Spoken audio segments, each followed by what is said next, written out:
कि आप सभी खैरियत से होंगे।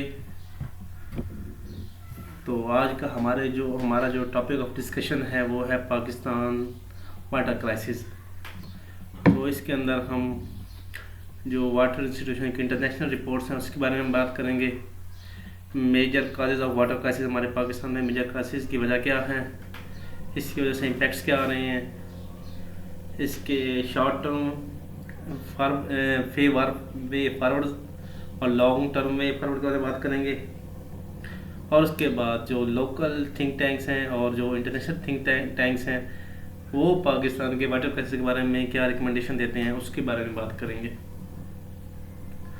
जो ये हमारा जो वाटर क्राइसिस वाला टॉपिक है ये हमारा इंग्लिश ऐसे में यूटिलाइज हो सकता है पाकिस्तान अफेयर्स और करंट अफेयर्स में। तो आगे बढ़ने से पहले हमारे चैनल को लाइक करें, सब्सक्राइब करें और अगर आपको हमारी वीडियो पसंद आए तो आप अपने दोस्तों के साथ शेयर करें। शुक्रिया। चलते हैं अपने टॉपिक की तरफ। इंट्रोडक्शन।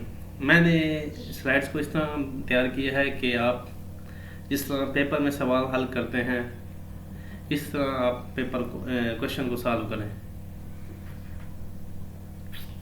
पाकिस्तान की इकोनॉमी, एग्रीकल्चर सेक्टर और ह्यूमन सिक्योरिटी वाटर क्राइसिस की वजह से बहुत से मसाइल का शिकार है। इसकी जो मेन वजह है वह ग्रोइंग पॉपुलेशन है, पुअर वाटर मैनेजमेंट है और क्लाइमेट चेंज है। पाकिस्तान वाटर स्ट्रेस से वाटर स्कार्स कंट्री की तरफ शिफ्ट हो रहा है miss manage of water resources की वजह से।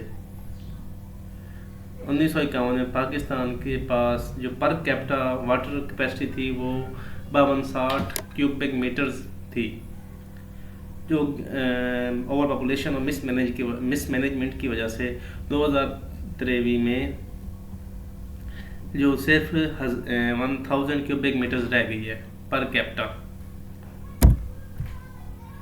अब हम बात करते हैं अलार्मिंग रिपोर्ट्स, जिसको आप एज ए कोटेशन इस्तेमाल कर सकते हैं, सवाल के शुरू में इस्तेमाल कर सकते हैं या दरमियान में कहीं भी आप इसको इस्तेमाल कर सकते हैं। IMF की रिपोर्ट 2023 के मुताबिक पाकिस्तान जो एक्यूट वाटर शॉर्टेज की वजह से तीसरा नंबर पे आता है जो कंट्रीज फेस कर रही हैं। वर्ल्ड बैंक रिपोर्ट 2023 के मुताबिक Pakistan water ability could fall to 500 cusec meters per capita per 2025। तो ये रिपोर्ट कुछ बेहतर साबित हुई है क्योंकि अभी रिसेंटली में पढ़ा था कि 863 क्यूबिक मीटर्स पर कैपिटा हमारे पास अभी रह चुका है। उसके बाद यूनाइटेड नेशन डेवलपमेंट प्रोग्राम की रिपोर्ट है, उनका कहना है कि Pakistan will run dry by 2040 if corrective action are not taken. अगर करेक्टिव मेजर्स ना लिए गए तो पाकिस्तान में पानी की कमी हो जाएगी 2040 में। एशियन डेवलपमेंट बैंक ने भी अपनी रिपोर्ट थी उसमें बताया कि पुअर गवर्नेंस और outdated irrigation system are the primary cause of water wastage. पांचवी रिपोर्ट है Pakistan Council of Research in Water Resources declare that Pakistan major cities like Karachi, Lahore और इस्लामाबाद में run out of water in near future. तो Pakistan Council of Research in Water Resources का कहना है कि अनकरीब in future जो पाकिस्तान के बड़े शहर हैं कराची, लाहौर, इस्लामाबाद पानी यहाँ से ख़त्म हो जाएगा क्योंकि ओवर एक्सट्रैक्शन की वजह से। बात करते हैं अब इनकी major causes of water crisis in Pakistan. जो सबसे पहली वजह है ओवर पॉपुलेशन। पाकिस्तान में ओवर पॉपुलेशन की वजह से, क्योंकि रिसेंटली जो मरदमशुमारी हुई थी उसके मुताबिक पाकिस्तान की जो पॉपुलेशन है वो 241 मिलियन पीपल है और इसकी वजह से डिमांड भी इसकी बढ़ी है। जो पाकिस्तान का एनुअल ग्रोथ रेट है वो 2.55% है, लेकिन जो स्टैंडर्ड ग्रोथ रेट है वो 2.1% है, जिसकी वजह से रिसोर्सेज तो सेम है लेकिन पॉपुलेशन बढ़ने की वजह से रिसोर्सेज की कमी हो रही है। दूसरा नंबर पे आती है एग्रीकल्चर मिसमैनेजमेंट। जो पाकिस्तान का 90% वाटर है वो एग्रीकल्चर सेक्टर में इस्तेमाल होता है। लेकिन एग्रीकल्चर सेक्टर में वही आज से पुराने सिस्टम इस्तेमाल होता है। फ्लड एरीगेशन होता है, फ्लड एरीगेशन सिस्टम ही होता है जिसमें मोस्टली हमारा 90% वाटर ज़ाया हो जाता है और 10% वाटर जो जो पौधे की ज़रूरत है वो उसको मिलती है। नंबर 3 पे है climate change and glacial melt. Pakistan में टोटल 7000 ग्लेशियर्स हैं, लेकिन टेम्परेचर बढ़ने की वजह से उनकी पिघलने की रफ्तार तेज़ हो चुकी है, जिसकी वजह से हमें 2020 में देखा फ्लड्स आए थे। इसकी वजह है कि जब गर्मियाँ शदीद पड़ती हैं तो वो ज़्यादा पिघलते हैं, पिघलने की वजह से फ्लैश फ्लड्स आते हैं। और क्लाइमेट चेंज की वजह से मॉनसून पैटर्न यानी बारिशों का भी पैटर्न चेंज हो रहे हैं। और नंबर 4 पे आता है lake of water storage capacity. जो इंटरनेशनल स्टैंडर्ड है वाटर स्टोरेज कैपेसिटी का वो है 120 डेज। आपके पास मिनिमम जो आपके पास है 120 डेज की स्टोरेज कैपेसिटी होनी चाहिए, लेकिन पाकिस्तान के पास सिर्फ 30 डेज यानी 30 दिन की वाटर स्टोरेज कैपेसिटी है। पाकिस्तान में 1970 में जो दो डैम बने थे, तरबेला डैम और मंगला डैम, उसके बाद अभी तक कोई बड़ा डैम नहीं तैयार हुआ। डैम जो आपकी वो वाटर स्टोरेज कैपेसिटी को इनहेंस करते हैं, लेकिन रिसेंटली सी पैक के अंडर एक प्रोजेक्ट दीमर बादशाह डैम है वो तैयार हो रहा है। 5वें रीज़न जो है वो है ground water depletion and contamination. Pakistan में जो 70% ऑफ ड्रिंकिंग वाटर है वो ग्राउंड वाटर से आता है, और जो ये ड्रिंकिंग वाटर है वो 1-1.5 मीटर पर ईयर के हिसाब से डिक्लाइन हो रहा है, क्योंकि हम इसको ओवर एक्सट्रैक्शन कर रहे हैं। हम पानी को वॉशरूम में हम बहुत ज़्यादा पानी ज़ाया करते हैं, नहाते हुए हम बहुत ज़्यादा पानी ज़ाया करते हैं, और ख़ास तौर पे वुज़ू के दौरान हम बहुत ज़्यादा पानी ज़ाया करते हैं। उसके बाद जो हमारे पाकिस्तान में इन्वायरमेंट वाले इंस्टीट्यूशन हैं वो थोड़े वीक हैं या उनकी ग्रिप नहीं है, जिसकी वजह से जो इंडस्ट्रीज हैं वो अपना कंटेमिनेटेड वेस्ट वाटर है वो हमारी कैनाल्स में, रिवर्स में, इवन के समंदर में फेंक रहे हैं, जिसकी वजह से हमारा पानी है वो कंटेमिनेट हो चुका है। Arsenic, fluoride, bacterial contamination public अवामी सेहत के लिए ख़तरनाक हैं और ये पानी में पाए जाते हैं। और पावर 6ठी रीज़न है हमारी power governance and institutional failure.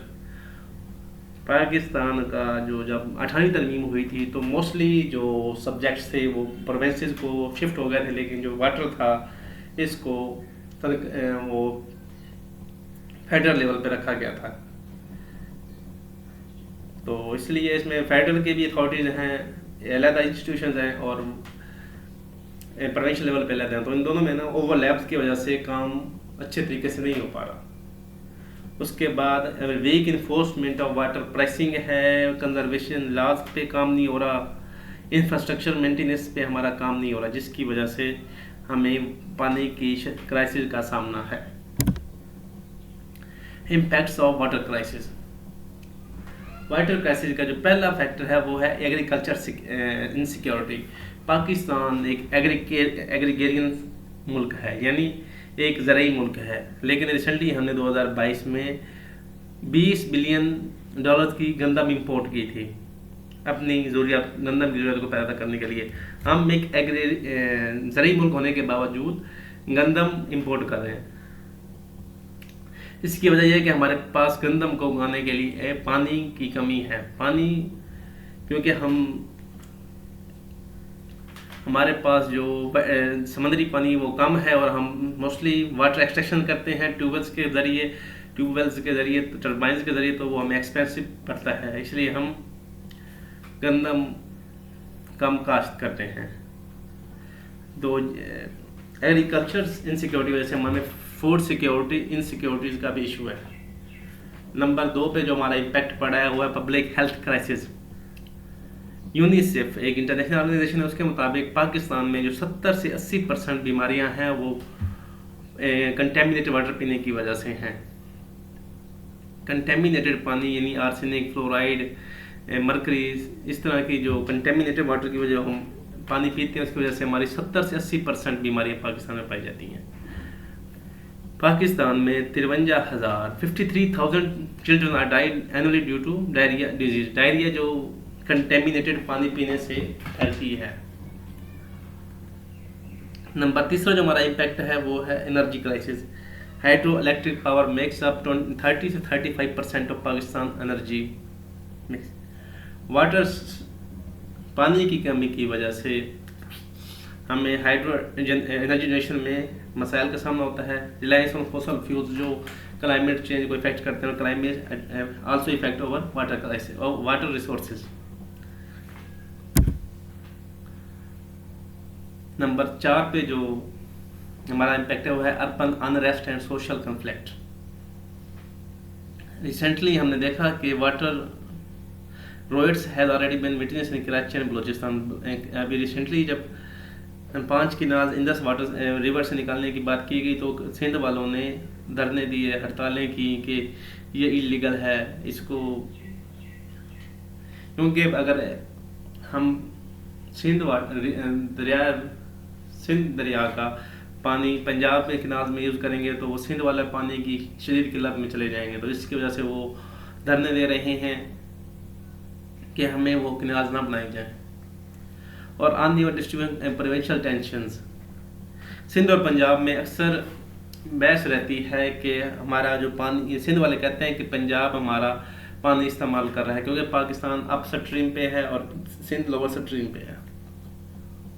जो काला बाग डैम है वो भी इसी की वजह से पेंडिंग में जा रहा है कि सिंध वाले कहते हैं कि पंजाब वाले हमारा पानी इस्तेमाल करेंगे। तो पानी की कमी की वजह से अर्बन अनरेस्ट है क्योंकि शहरों में पानी कंटेमिनेटेड है और दूसरा उसकी अनअवेलेबिलिटी है।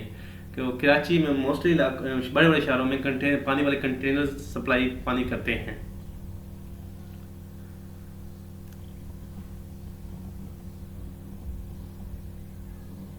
उसके बाद हमारा नंबर 5 पे है इन्वायरमेंटल डिग्रेडेशंस। जब हमारी क्लाइमेट की वजह से हैवी ड्राफ्ट्स आ रहे हैं, हमारी जो पानी दरिया हैं वो सूख रहे हैं, नहरें सूख रही हैं, जिसकी वजह से हमारी बायोडाइवर्सिटी यानी इकोसिस्टम तबाह हो रहा है। क्योंकि पानी, मछलियों की पैदावार कम हो रही है, मछलियाँ पानी की कमी की वजह से मर रही हैं। उसके बाद हमारा वाटर क्राइसिस का जो छठा इम्पैक्ट है वो है threat to national security. India upstream control of Indus water create geopolitical tensions. जो इंडिया है वो हमारा अपस्ट्रीम होने की वजह से हमारा पानी कंट्रोल करता है। इंडस वाटर ट्रीटी के तहत पाकिस्तान को वेस्टर्न रिवर्स और इंडिया को ईस्टर्न रिवर्स दिए गए थे। तो किसी मुआहदे के तहत इंडिया को पाकिस्तान के जो वेस्टर्न रिवर्स है झेलम, इंदस और चनाब, उन पे hydro electrician power generation plant लगा सकता था, लेकिन किसी असूलों के तहत। लेकिन इंडिया उन पैरामीटर्स का ख्याल नहीं कर रहा, जिसकी वजह से वो हमारा पानी को स्टोर कर रहा है। इवन अभी रिसेंटली रिपोर्ट थी कि वो उसका रुख चेंज कर रहा है। Water scarcity code regional instability. Water की पानी की कमी की वजह से इंडिया और पाकिस्तान में जंग छिड़ सकती है। अमेरिका का सदर बराक ओबामा ने कहा था कि 2 nations are on the brink of nuclear war due to water crisis. 2 nations are on the brink of nuclear war due to water crisis. ये कोटेशन कही थी बराक ओबामा ने पाकिस्तान की वाटर रिसोर्सेज की वजह से, जब इंडिया पाकिस्तान वेस्टर्न रिवर्स पर हाइड्रो जनरेशन पावर प्लांट्स लगा रहा था। पहले हमने काजेज कर ली, उसके बाद हमने उसके इम्पैक्ट्स कर लिए। अब हम आते हैं short term way forward. Short term way forward वो होते हैं जो हम 1 साल से 3 साल के अंदर हम अचीव कर सकते हैं। तो पहला तरीका है वो है nation wide water awareness campaigns. हमें मीडिया पे सेव वाटर की कंपेन चलानी चाहिए। जो जुमे को उलमा कराम बैठते हैं, होता है खुतबा जुमे के दिन होता है, उसमें हमें पानी की फजीलत बननी चाहिए कि हुज़ूर सल्लल्लाहु अलैहि वसल्लम ने बताया कि अगर तुम दरिया के किनारे भी बैठे हो तो फिर भी पानी को एहतियात के साथ इस्तेमाल करो, पानी कम से कम इस्तेमाल करो। उसके बाद हम बच्चों को जो एजुकेशन इंस्टीट्यूशंस हैं, स्कूल्स हैं, कॉलेज यूनिवर्सिटीज़ हैं, उनमें बच्चों को सेमिनार्स के थ्रू पानी बचाने के तरीक़ों से आगाह करना चाहिए। उसके बाद दूसरा नंबर तरीका है कि improve water pricing and metering. उसके बाद हमें वाटर टैरिफ्स लगाने चाहिए। जैसे अभी अमेरिकन ने टैरिफ लगाए हुए, तो हमें भी जो जितना पानी ज़मीन से एक्सट्रैक्ट करेगा उसको उतना वो पे करना होगा, इतना बिल पे करना होगा। शहरी इलाकों में हमें मीटरिंग सिस्टम इंस्टॉल करना चाहिए। जैसे हम गैस इस्तेमाल करते हैं, इसी तरह जितना हम पानी इस्तेमाल करेंगे उतना हमें बिल अदा करना चाहिए। इससे पानी की वेस्टेज में कमी होगी। उसके बाद जो नंबर तीसरा है वो है revive and repair canal system. हमारा जो मोस्टली पानी है वो कच्ची कैनाल होने की वजह से, सीपेज और लीकेज की वजह से ज़ाया हो जाता है। अप्रोक्सिमेटली में 40% हमारा लॉस हो रहा है। उसके बाद हमारे कुछ लोग पानी चोरी भी करते हैं। इसका जो बेहतर हल यह है कि हमें अपनी कैनाल्स को पक्का करना चाहिए और वाटर को मॉडर्न टेक्निक्स इस्तेमाल करनी चाहिए। नंबर 4 जो शॉर्ट टर्म वे फॉरवर्ड है वो है rain water harvesting in urban areas. Rain water harvesting ऐसी तकनीक होती है जो बारिश का पानी आता है ना, वो उसको हम छतें वगैरह में साफ रखते हैं। वो पानी हम किसी टैंक में, अंडरग्राउंड टैंक में, स्टोरेज टैंक बनाते हैं, वहाँ पे इसको स्टोर कर लेते हैं। जो बारिश का पानी होता है, क्योंकि बारिश का पानी साफ सुथरा होता है, तो इसके लिए हम इसको साफ सुथरे पानी को दूसरे घरेलू इस्तेमाल के लिए इस्तेमाल कर सकते हैं। तो हमें ज़मीन से पानी एक्सट्रैक्ट करना नहीं पड़ेगा। तो rain water harvesting technique urban areas में लगानी चाहिए, क्योंकि देहातों में तो वो मिट्टी गंदगी होती है, तो शहरों में हम ये तरीका कर सकते हैं। और लॉन्ग टर्म वे फॉरवर्ड हमारा है construction of new dams and reservoirs. Long term वो होते हैं जो हम 3 साल से नेक्स्ट 10 साल में कोई ऑब्जेक्टिव हासिल कर सकते हैं, तो उसे लॉन्ग टर्म कहते हैं। तो पहला तरीका है कि हमें नए डैम्स और वाटर स्टोरेज टैंक्स बनाने चाहिए, रिजर्वायर्स बनाने चाहिए। तो हमें बादशाह, डीमर, बादशाह, मोहम्मद और दासपुर डैम्स जो भी रिसेंटली चल रहे हैं, इनको हम मज़ीद इनको एक्सपेंड करना चाहिए। इस तरह के 3-4 बड़े डैम्स बनाने चाहिए। उसके बाद हमें कम अज़ कम अपनी जो वाटर स्टोरेज कैपेसिटी है वो कम अज़ कम 60 दिन तक नहीं, जो हमारी सिर्फ 30 दिन है, जो लेकिन इंटरनेशनल स्टैंडर्ड है वो 120 डेज़ का है। उसके बाद हमें दूसरा जो लॉन्ग टर्म है वो हमें अडॉप्ट क्लाइमेट रेजिलिएंट फार्मिंग। हमें जो पानी कम मिनिमम ऐसी फसलें उगानी चाहिए जो मिनिमम पानी इस्तेमाल करती हैं। जैसे चावल है, चावल 24 घंटे पानी डिमांड करता है, लेकिन हम तो पहले वाटर स्ट्रास कंट्री, हमें पानी की कमी है, तो हमें इसकी जगह मकई को इस्तेमाल करना चाहिए। उसके बाद दूसरा तरीका है कि जो हमारे किसान भाई हमें उन्हें को इंसेंटिवाइज करना चाहिए, हमें उनको पैसे देने चाहिए, उनको इंटरेस्ट फ्री लोन देना चाहिए, या पब्लिक प्राइवेट पार्टनरशिप के तहत उनको ड्रिप और स्प्रिंकल एरीगेशन के इंस्टॉल करवा के देना चाहिए, ना कि फ्लड सिस्टम।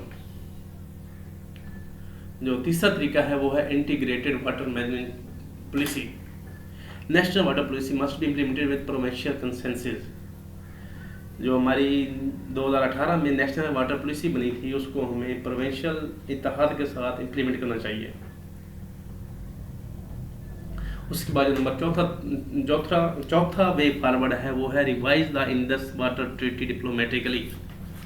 पाकिस्तान को इंडिया के साथ नेगोशिएट करना चाहिए कि जो इंडस वाटर ट्रीटी थी वो 1960 में बनाई गई थी और अभी 2025 आ गया है, तो जो इसके ज़रूरियात है उसके मुताबिक टर्म्स एंड कंडीशन को चेंज करना चाहिए। तो इसके लिए हमें पाकिस्तान को world bank, international criminal court of justice यहाँ जाके इस मुद्दे को पेश करना चाहिए कि इंडिया हमारे किस तरह हमारे पानी को इलीगली यूटिलाइज कर रहा है, इवन कि उसको उसका रुख तब्दील कर रहा है, इंडिया की तरफ लेके जा रहा है। हमारे जो वेस्टर्न रिवर्स हैं जैसे चनाब, झेलम और Indus. Short term way forward हो गया, लॉन्ग टर्म वे फॉरवर्ड हो गया। अब नेक्स्ट पे हम चलते हैं, लोकल थिंक टैंक्स क्या कहते हैं। Pakistan institute of development economics, Islamabad based एक थिंक टैंक है। उसके मुताबिक हमें जो इनका जो पहला वो कहते हैं कि रिकमेंडेशन इनकी है कि हमें जो शुगर केन है और राइस है, इन फसलों को छोड़कर ऐसी फसलें उगानी चाहिए जो मिनिमम पानी इस्तेमाल करती हैं, जैसे मकई हो गया। उसके बाद वो पॉलिसी डिवाइस करते हैं कि हमें introduce crop zoning and incentivize efficient irrigation technology like drip and sprinkler systems. उसके बाद इनका जो वो कहते हैं कि हमें क्रॉप जोनिंग बनाना चाहिए कि जहाँ सेम थ्रो वगैरह है तो वहाँ हमें चावल वगैरह बोना चाहिए, क्योंकि वहाँ ऑलरेडी ज़मीन के नीचे पानी है। उसके बाद हमें क्रॉप जोनिंग करनी चाहिए कि जहाँ पानी की कमी है वहाँ जो लेस पानी यूज़ करने वाली फसलें हैं वो उगानी चाहिए, और जहाँ पानी की ज़्यादती है जैसे दरियाओं के साथ पानी मौजूद होता है तो वहाँ हमें जो ज़्यादा पानी यूज़ करने वाली फसलें वो उगानी चाहिए, और हमें ड्रिप इरिगेशन और स्प्रिंकलर सिस्टम यूज़ करना चाहिए। उसके बाद जो दूसरे हमारा लोकल थिंक टैंक है वो है institute of strategic studies Islamabad. कहता है कि हमें वाटर डिप्लोमेसी को इस्तेमाल करते हुए इंडिया के साथ इंडस वाटर ट्रीटीज़ के तहत अच्छे ताल्लुकात बनाने चाहिए, और हमें एक ऐसी सिक्योरिटी डिवीजन बनानी चाहिए जो हमारे नेशनल सिक्योरिटी अपरेटस को ख्याल करे, हमारे पानी को इंडिया इस्तेमाल ना कर सके इलीगली। उसके बाद हमारा जाता है international think tanks, water resource institute global context. Pakistan is amongst top 10 countries facing extremely high water stress. उसके बाद उनका पॉलिसी टूल कहते हैं utilise satellite data and GIS geostatic information system for real time monitoring of water flows and usage. कहता है कि पाकिस्तान जो top 10 countries हैं जो वाटर स्ट्रेस हैं उनमें आता है, और नंबर 2 हमें सैटेलाइट्स और GIS को इस्तेमाल करना चाहिए कि हमारा पानी कहाँ यूज़ हो रहा है और कहाँ से बह रहा है। उसके बाद नंबर 2 पे आता है इंटरनेशनल वाटर मैनेजमेंट इंस्टीट्यूट। इनकी जो रिकमेंडेशन है वो उनकी रिकमेंडेशन है कि पाकिस्तान को अपना कैनाल सिस्टम को इंफ्रास्ट्रक्चर को मॉडर्नाइज करना चाहिए, यानी उसको पक्का करना चाहिए ताकि जो पानी लीकेज और सीजेज की वजह से ज़ाया होता है वो ना हो, और हमें जो वाटर लॉसेस जो एग्रीकल्चर में होते हैं उसको कम से कम किया जाए। नंबर 3 हमारा जो थिंक टैंक है वो है वर्ल्ड बैंक।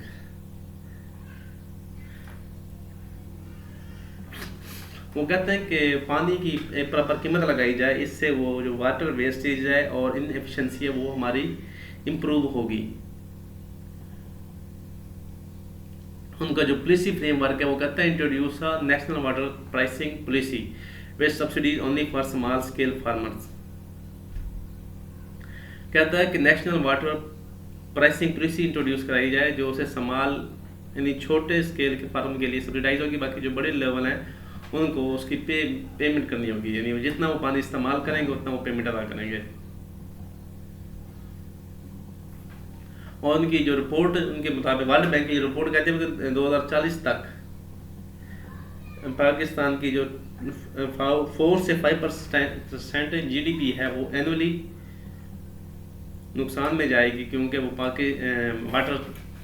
पानी की कमी की वजह से।